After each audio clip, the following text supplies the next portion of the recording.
Hey y'all, welcome back to Created by Carrie Lee. I hope everybody's doing okay today.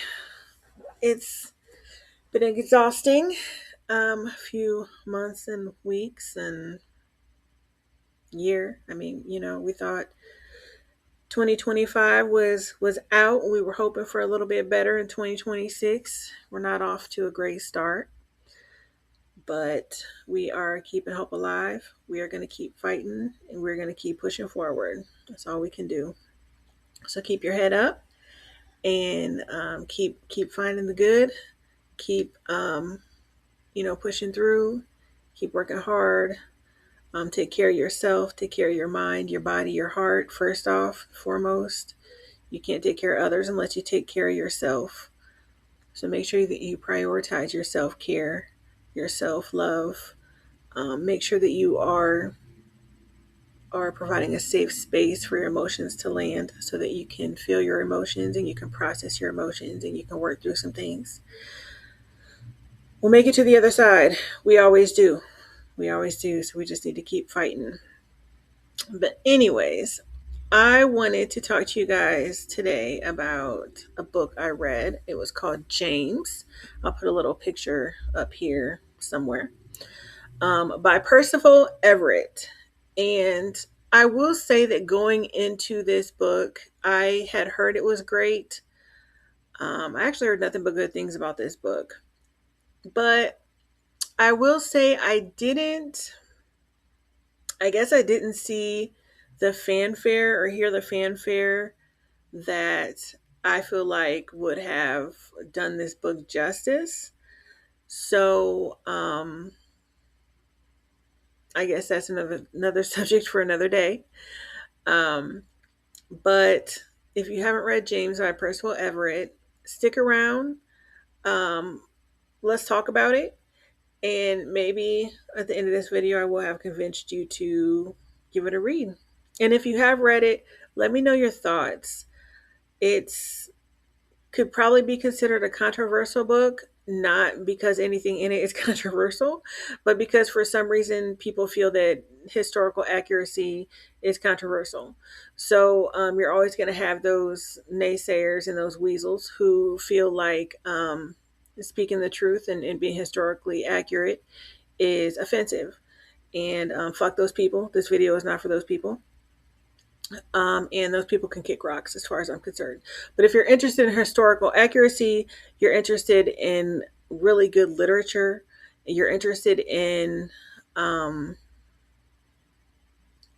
first person narrative and exploring emotions and feelings and situations that may be new to you or maybe will stretch your mind and force some critical thinking, then this book is definitely for you. So let's get started. So, a quick summary. James is the quote unquote sort of retelling of Mark Twain's Huckleberry Finn, but it is from the point of view of Jim, who is an enslaved man and who is owned at the time by Huckleberry's family. So, we're getting the whole entire story. We're getting the world setting or the world view. We're getting the character relationships. We're getting everything through the first person viewpoint of Jim, an enslaved man. And I don't want to give off really too many spoilers, but I will just say that the plight of Jim in this story is to earn enough money to be able to purchase his wife and his daughter, to be able to purchase them so that they will no longer be enslaved and they will be free people in the United States.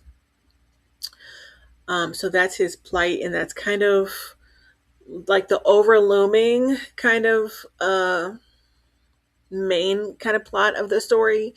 And then there is obviously a lot more to it than that, but that's kind of like where we're getting started. That's like a broad overview of the story.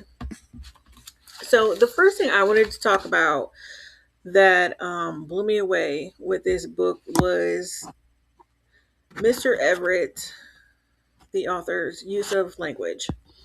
And he used language in a way that causes you to pause and to really think about the words that are being said. And a lot of the language that was used has underlining meaning to it. So it's very relevant and it's purposeful to the situation at hand, but there's also underlying double entendre meanings within the quotes that are being said, or the quotes in the book. So that's probably my favorite thing about this book, is there's just so many underlying meanings with what is being said, with what is happening, with what is being done. And Mr. Everett was just, is he a doctor? Should I be saying Dr. Everett? I'm not sure. I'm going to say Mr. Everett. I'm not sure. No offense, Mr. Everett, if you're a doctor.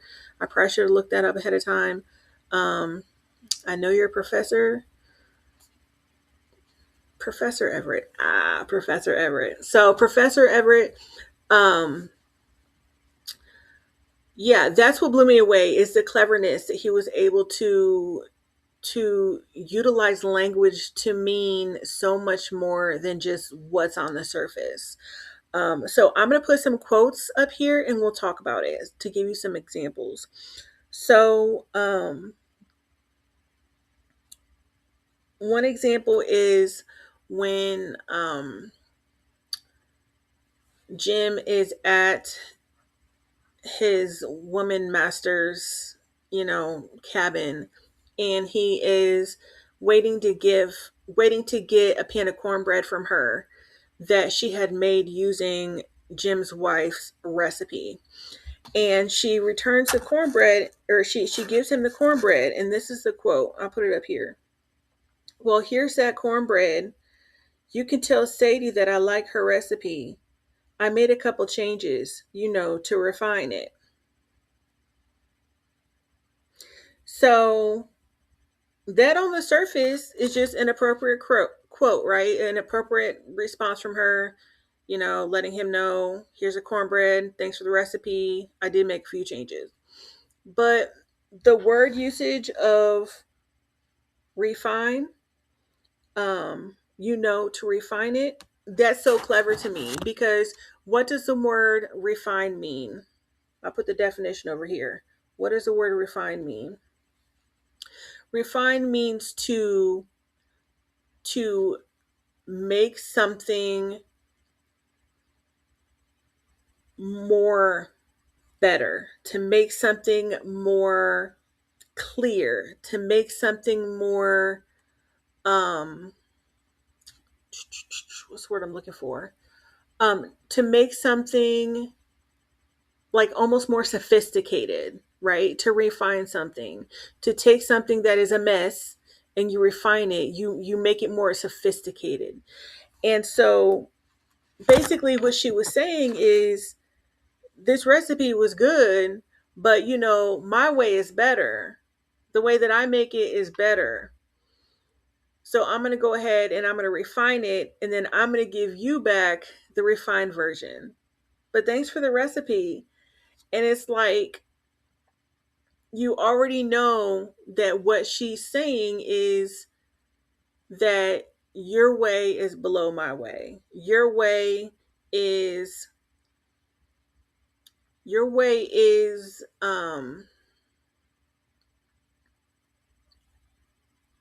just not as good. Your way of doing things is not as good. It's not as proper. It's not correct.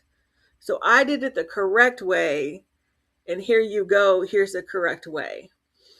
And it kind of is almost a little bit humorous, because you know where this is going, right? You know that if you have somebody that can't cook a lick, right, and then they are going to redo, and you've been cooking forever, right? You cook for the family. You've been cooking forever, and somebody that can't cook a lick says, "Oh well, I thought my way was better, so I just went ahead and did it my way. Here you go." Like they're doing you a favor, and then you just know that this cornbread is going to be a hot mess, and that's exactly what ends up happening. This cornbread ends up being a hot mess, and nobody eats it. So that's just kind of like a small example of like the way language is used. Let me give you another one. Um,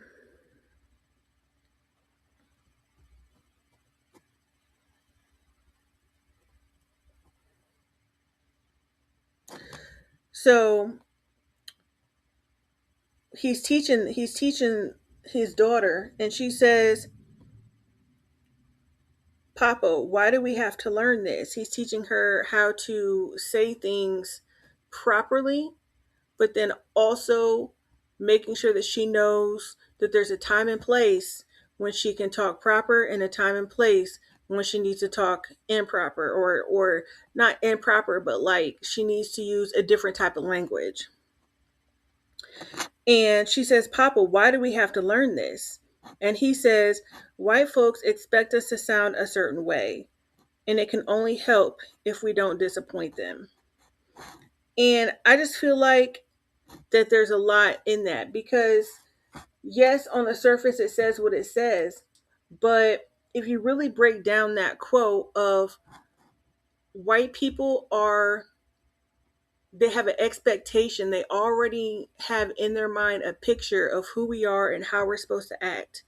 And if we don't act that way, it disappoints them.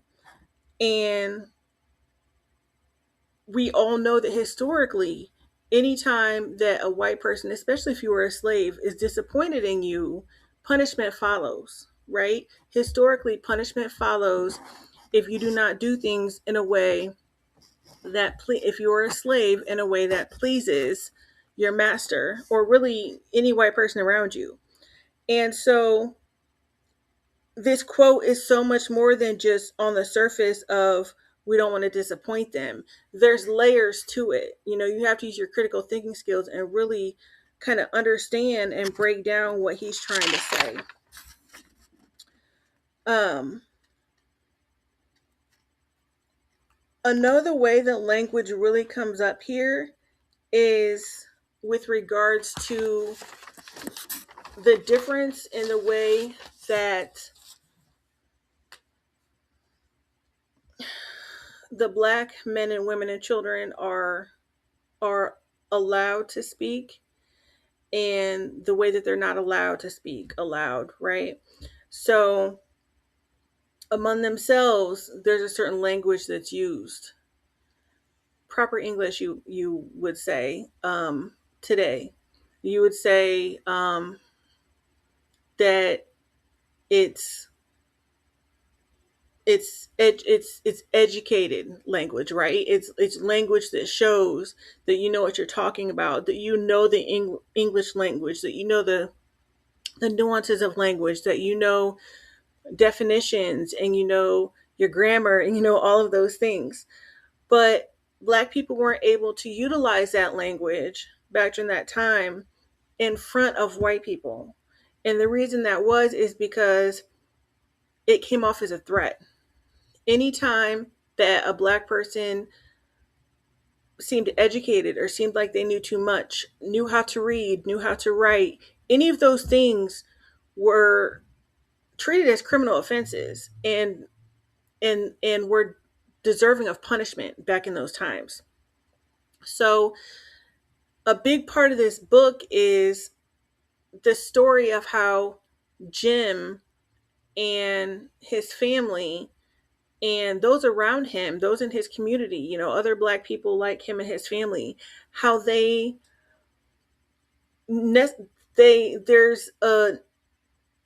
a way that they have to move. There's a way that they have to speak whenever white people are around, whenever they might be heard. And it's a constant, almost like way of double speaking. You know, you have a way that you can talk when you're with people like you, and then you have a way that you need to talk when your white counterparts are around. And that provides safety for you. That provides safety for you and your family, because they cannot know that you're educated. They cannot know that you know and understand what's going on around you. They cannot know that you know more than them. They cannot know that you know how to read and write and all of these things. So it's interesting the way that language is used in this story. Um, Professor Everett was able to utilize language to do a lot of underlining meanings, but even more than that, he also was able to have a main theme be language and its ability to convey certain things to certain people depending on who's using it. So again, that's fascinating to me. We all know what code switching is, and if you don't, look it up. But there was a lot of code switching, the need for code switching. There still is, but with regards to this book especially, um, Jim and his family and other black people around him were constantly code switching, and language was a big part of that. It was language, it was body language, facial expressions, tone of voice, all of those things that had to change when all of a sudden white people were around. But language was a huge part of that. So I did just want to bring up language when talking about um, this story.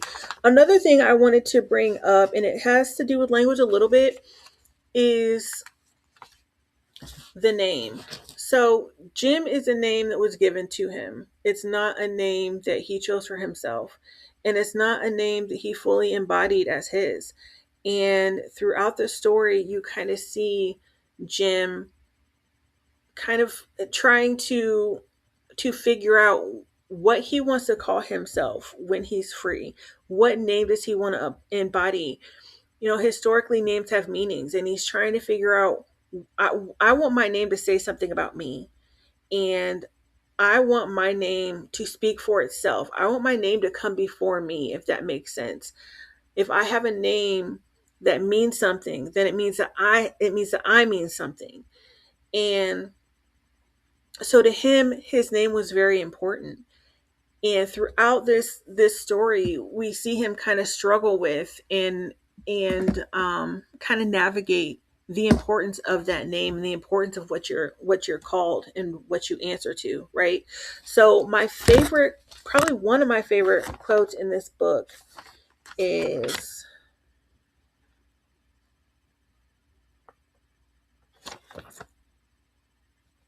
give me 1 second, y'all. I know you would think I'd be prepared, right?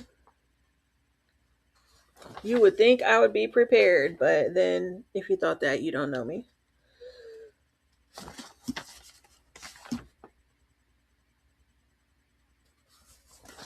And I can't find it because I'm looking for it. That's why I can't find it.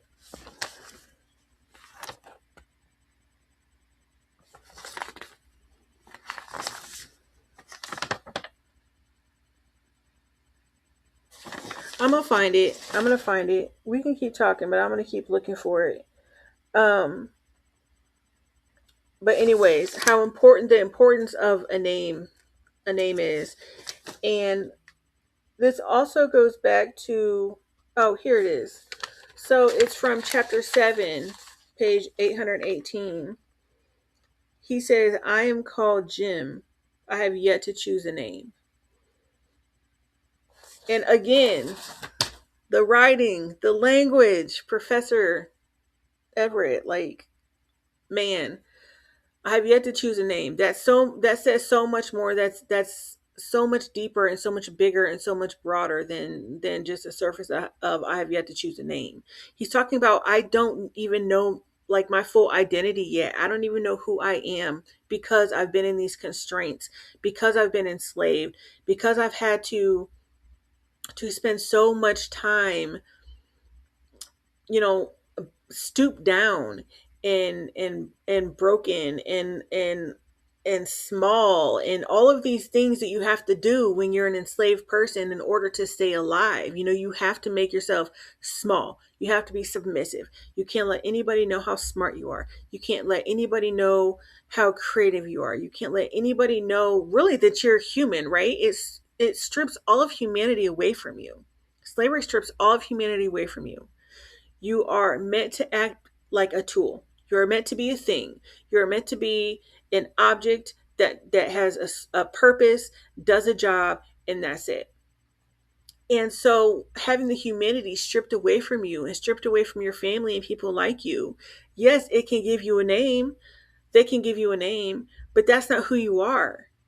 And I think that we see in this story, on this journey, we start to see the full embodiment of who Jim is. He starts to figure out himself who he is and the kind of man he is and the kind of man that he wants to be. And that's when he figures out what his name is. That's when he figures out what he wants to be called.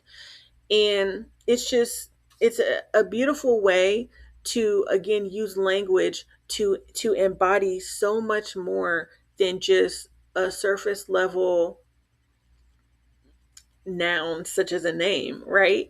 So again, I can't say enough about Professor Everett's work on this book. It blew me away.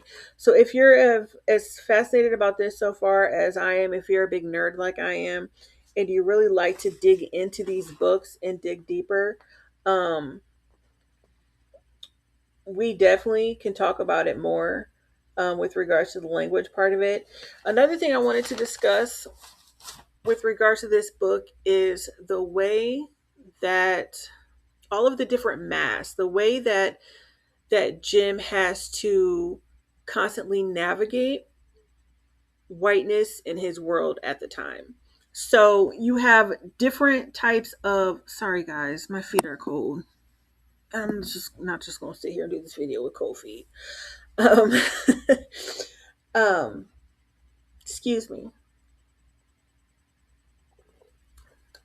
Turmeric ginger tea with orange slices, honey, and cloves, and just a smidge of black pepper. It's really good.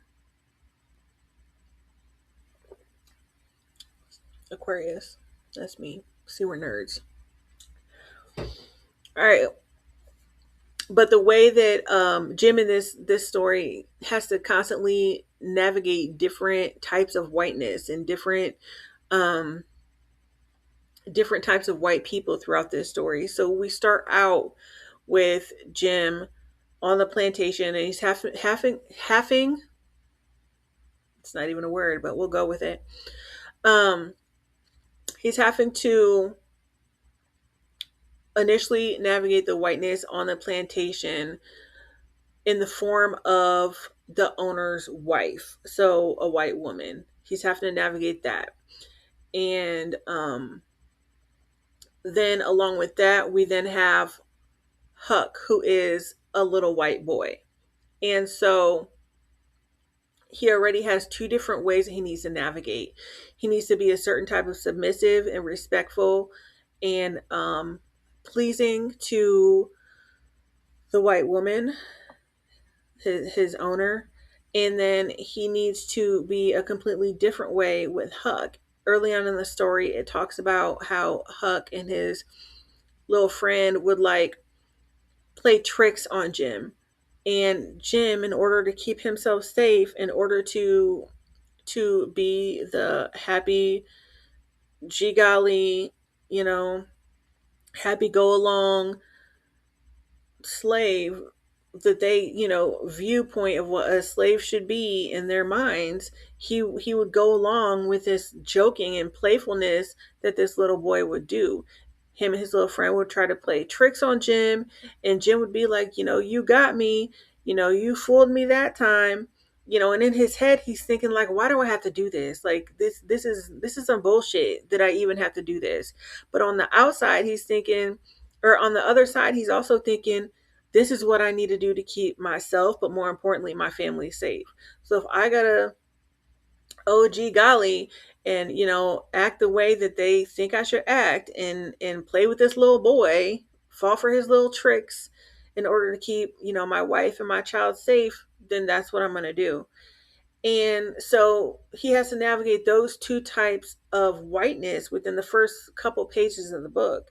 And then as you keep going on throughout the story, you Jim starts to run into different types of white people. He runs into white people that are seemingly good and seemingly kind and seemingly progressive and don't believe in slavery.